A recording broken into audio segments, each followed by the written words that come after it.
morning, everyone. How are you today? Well, I hope everyone is fine, is okay. In this occasion, I'm going to talk about how to write a thesis. Okay, are you ready to listen? Okay, here we go. In this part, there'll be some points which will be shared to you. First, what is a thesis?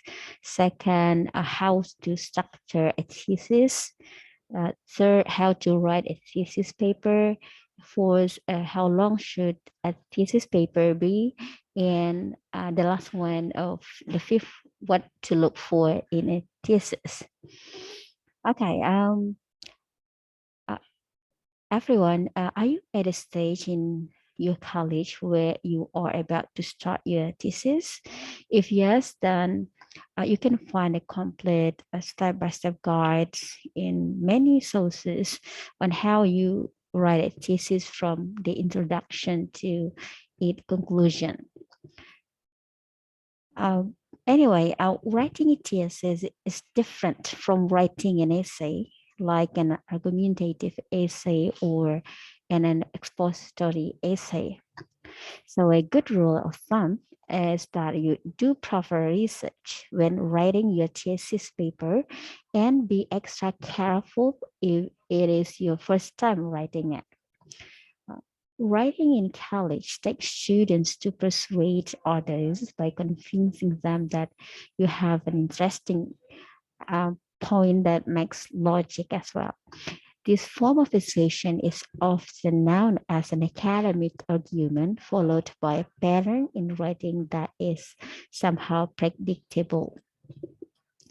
After introducing your topic briefly, you should state your point in only one sentence. After that, summarize the complete argument that you will make in the paper afterward. That's introduction about how to write a thesis.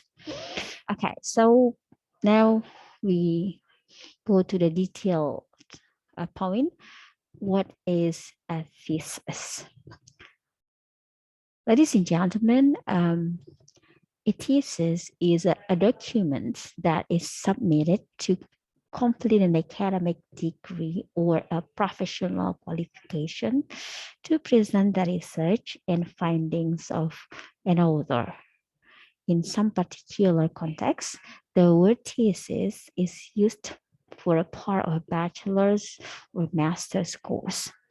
The term thesis is used to refer to a claim of an essay or a work of similar kind.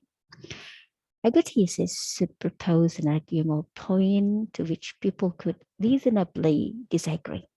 It should be proactive, strong enough to justify the statements presented in the thesis paper. Do not confuse the term thesis with the dissertation. The dissertation is another form of assessment that differs from a thesis in so many ways. It is a subject that you choose for yourself and is required for a doctoral program degree. Now, we come back to the paper research thesis. Another important thing in the thesis is the thesis statement, whether it is a short essay or a full long doctoral dissertation. A good thesis statement is one of the trickiest sentences that you will have to formulate. So the question now, what is the most important part of a thesis? An abstract is the most important part of both a thesis and the dissertation. It is a short section and usually it is no longer than 1 to 2 paragraphs. Okay, ladies and gentlemen, I think that's all about the introduction to the thesis, the first point. And I'm going to continue the second point about how to structure a thesis in the next video. Thank you very much for watching. Have a great day and see you soon.